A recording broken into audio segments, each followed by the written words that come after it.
Let me read verses 3 through 7 to begin with you here. Here's what he says.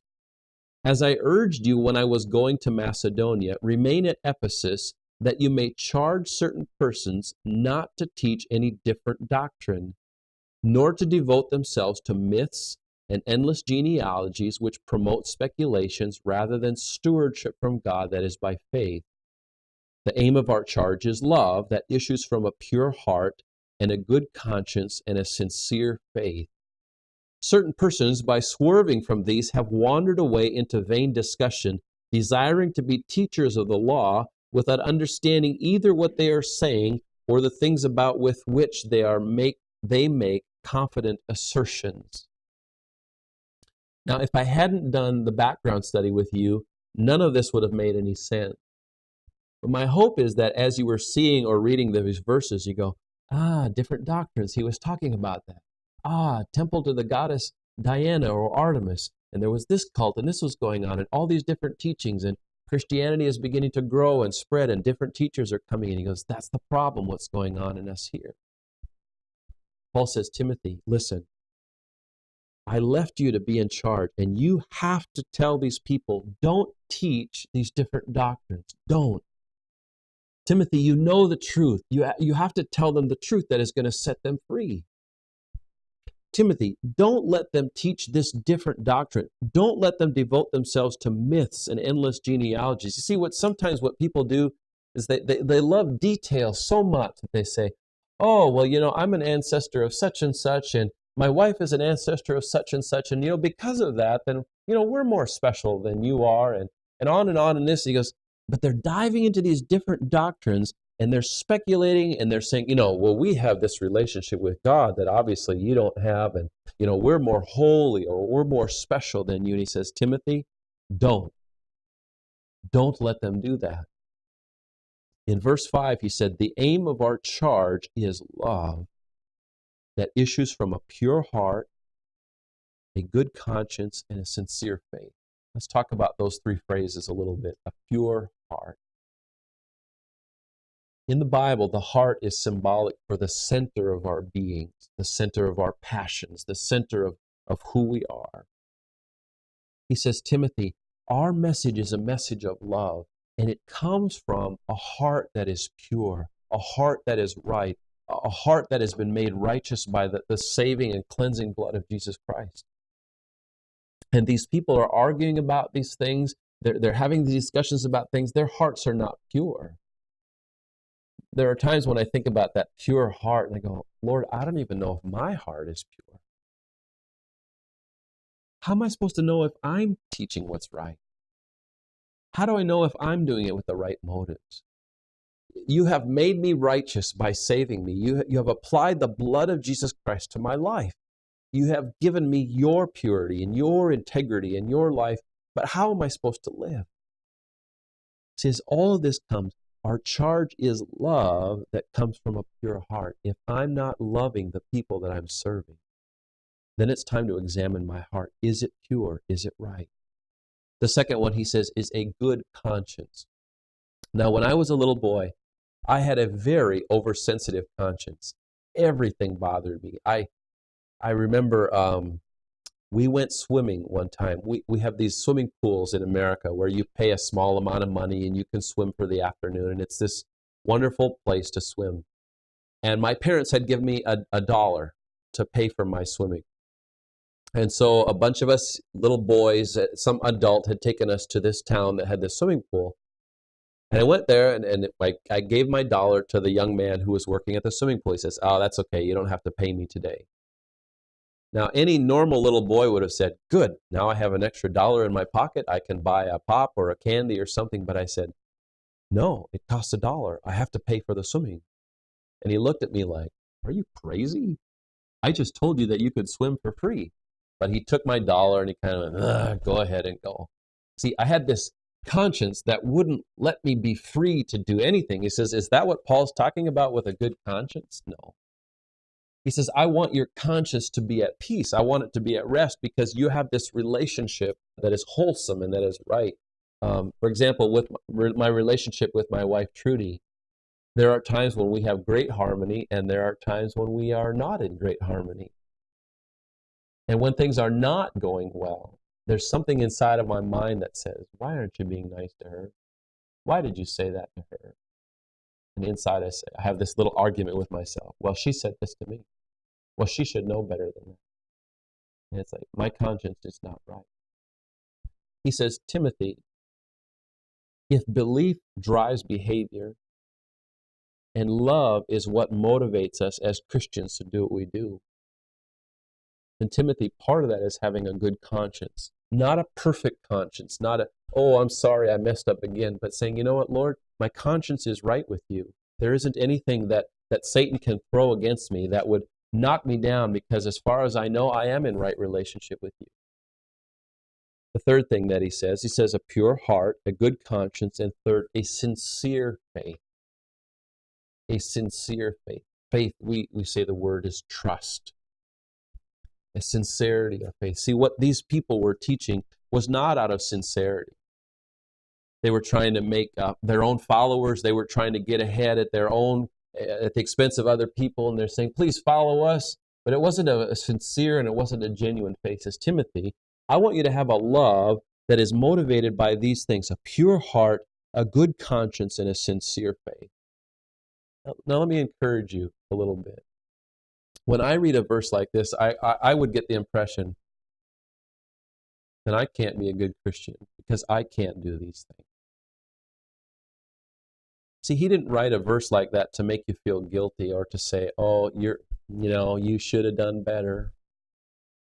He said, you know what? When you're in right relationship with Jesus Christ, God the Father, and the empowerment of the Holy Spirit, he says, this is possible. There is a freedom here. There is a life here. He says, I want you to follow me and to enjoy this opportunity to be in right relationship with me. He says in verse 6, certain persons who by swerving from these things, in other words, they didn't have this kind of love that was motivated in this way, they wandered away into vain discussion, desiring to be teachers of the law without understanding what they're saying or the things about which they're making assertion. They don't even know what they're talking about. Timothy, they're arguing over little details, and they're arguing over this, and we have one little expression, maybe you have the same one here in Russia. The old debate is how many angels can fit on the head of a pin? Have you ever heard that one? Do you have the same kind of silly thing we do here too? Well, how many angels do you think would fit on the head of a pin? Well, I would say 3. And your friend says, oh, no, because angels are spirit. I think that 1,000 angels. And so they would spend hours arguing over this. It's, oh my goodness, Timothy, don't let them have those kinds of discussions. That's not advancing the gospel. That's not part of the relationship. He says that's not even helpful. In fact, in verses 6 and 7, when it says they have swerved from these, the word behind that is that they have dislocated limbs. That something is out of whack. If you've ever seen someone with a dislocated elbow and it's kind of pointing the wrong direction, he says their discussions have led them such a way it's like having a dislocated arm or a dislocated limb. He says that's not healthy Christian living. They want to be experts in the law, but they don't even know what they're talking about. Says Timothy, please, that's not what I've called you to do. That's not what I want you to do. That's not the kind of relationship with us. You see, the thing that relates so much to those of us who live in America is truth is under attack. All truth has become relative. Well, if you want to believe this and if you want to believe that, that's just fine. Or, you know what, I like a little bit of what you have to say. I like a little bit of what you have to say. I'm going to create my own faith and however I want it to do.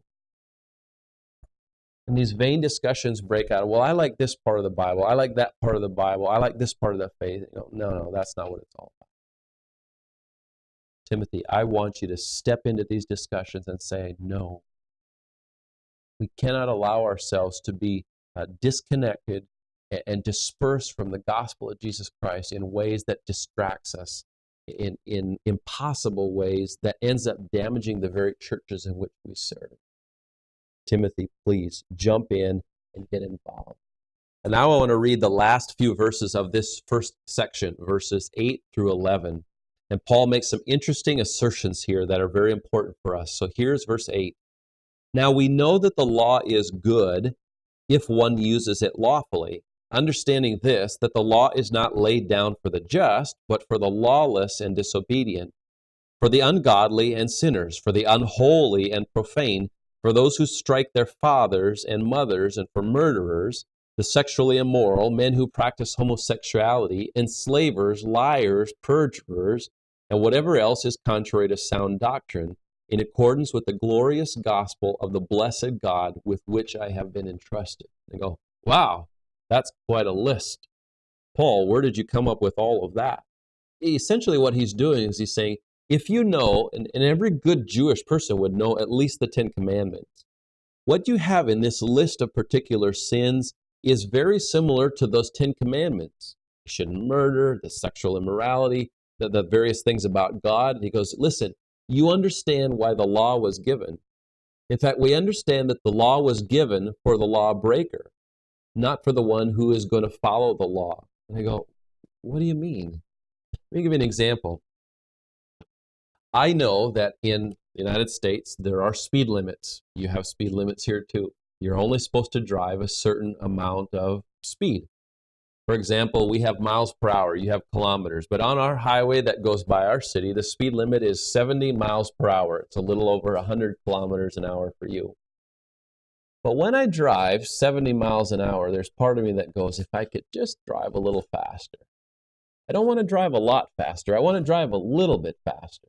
So I drive 74 miles an hour because I don't think the policeman will stop me if I drive just a little bit over the law. But imagine if there weren't a speed limit. How fast would I know how to drive? Wouldn't say. But see, the policeman could see, he drove 74 miles an hour. I'm going to turn on my lights. I'm going to sound my siren. Pull over, buster. I'm going to give you a ticket. You are driving too fast. You see, what Paul is saying is that the law is given to show us that we are breaking the law. He says, but you know what? Because of Jesus Christ, who fulfilled the law completely, it's no longer about keeping laws because nobody can keep all of the laws. It becomes about relationship. That if the relationship is harmonious, if the relationship is sound, we don't need a lot of rules and regulations to try to abide by this law. Let me give you another example. TVS is a perfect way to invest in the kingdom of God. Please consider making a donation to support our educational and outreach ministry today. We exist solely upon your gracious giving. Please donate to support TVS Project's continuation and growth. For more information, visit tvseminary.com. The story was told to me, I don't know if it's true or not, but it was a good story, about this woman who was in this marriage relationship with this man. And this man had a list of things that he expected his wife to do. And I don't know if the list was there or not, but we'll say that there was 10 things on the list that he expected his wife to do. And she struggled with that list for years and years. She felt so, and every time she messed up just a little bit, he would say, you didn't do that right. And number 3 on the list, you didn't do that one right. You know what the rule is. You were supposed to do this way. You were supposed to fold my clothes. You were supposed to iron my clothes. You were supposed to cook my meals by 6 o'clock, and it was 6:15. You broke the rules. And it was just this. It wasn't a good marriage relationship. After a number of years, her husband died. And so he was gone, and she was sad by that for a while. And then she met another man. And they began to date, and they had this relationship, and they fell in love, and they got married. And this man didn't give her a list of rules or regulations at all. They just had such a harmonious relationship that he didn't say, you have to have my meals at 6 o'clock. He didn't say, you have to iron my clothes in a certain way.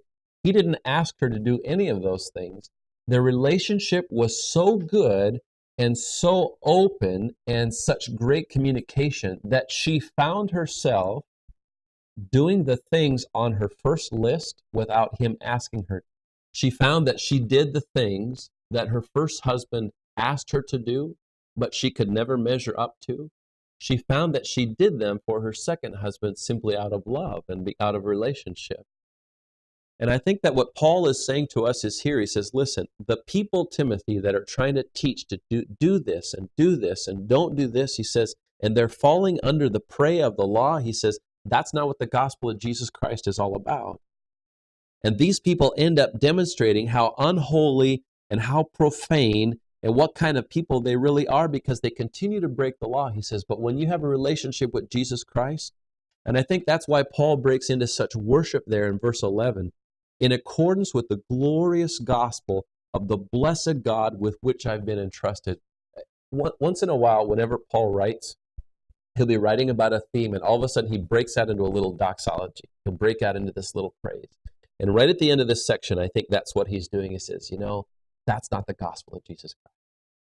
We have this blessed God. We have this glorious gospel. And we now have a chance to be in relationship with the God of the universe through his son, Jesus Christ, empowered by the Holy Spirit. It's not about following laws anymore. And Timothy, the people in these churches and these teachers, they're coming and trying to add this law and this law and this law. And what they end up doing is showing how unholy and how ungodly they really are. And they're arguing about all this. See, when I introduced this study, I said, belief drives behavior. Paul could have said to Timothy, Timothy, I want you to do this, this, and this. And Paul says, look, because their belief is wrong, it's demonstrated in how they behave. They end up being unholy. They end up striking their fathers. They end up being murderers. They end up being sexually immoral. Timothy, that isn't just about behavior. That tells you what they really believe. If they really believe the gospel of Jesus Christ and the opportunity we have to have a relationship with the God of the universe, he said, they wouldn't even need the law. Just as a marriage relationship that is completely harmonious doesn't need a list of things to do. The relationship is such that we begin to think like the other person and think for the other person, and we think of the other person's good. That's what love is. Love is sacrificial. Love is always thinking of the good of the other person. So Paul says to Timothy, Timothy, the first thing I want to tell you in this letter is this. There is a problem with false teachers. Their belief system is wrong. Don't attack them based on how they behave initially. Attack them on what they believe. Because when their belief system changes, then their behavior is going to change as well. I think that what we're going to see here in 1 Timothy is a surgery, a spiritual surgery. Not just for the readers of this initial letter, but in those of us who now, centuries later, look at these words and say, Lord, am I serving you with a pure heart, with a good conscience, with a sincere faith? Lord, is what I believe about you true? Is what I believe about you an error in some way? If you want to find out what somebody believes, you'll look at their behavior, because behavior is a good indicator of what we believe. I look at my life and I say, what does what I do have to say about what I believe? And we're just getting started with what that means here.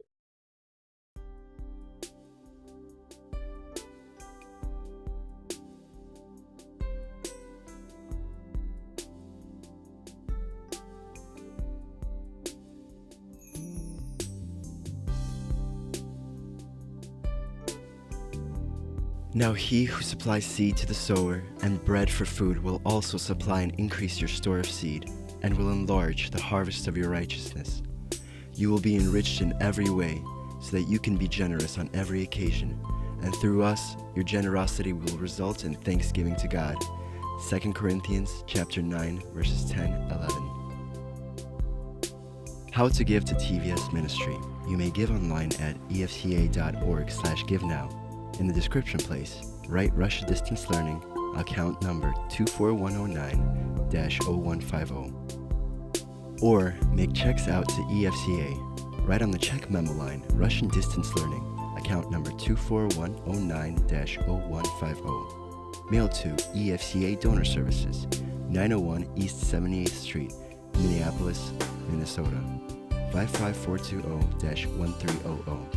Or send your gift through PayPal for tvs.gift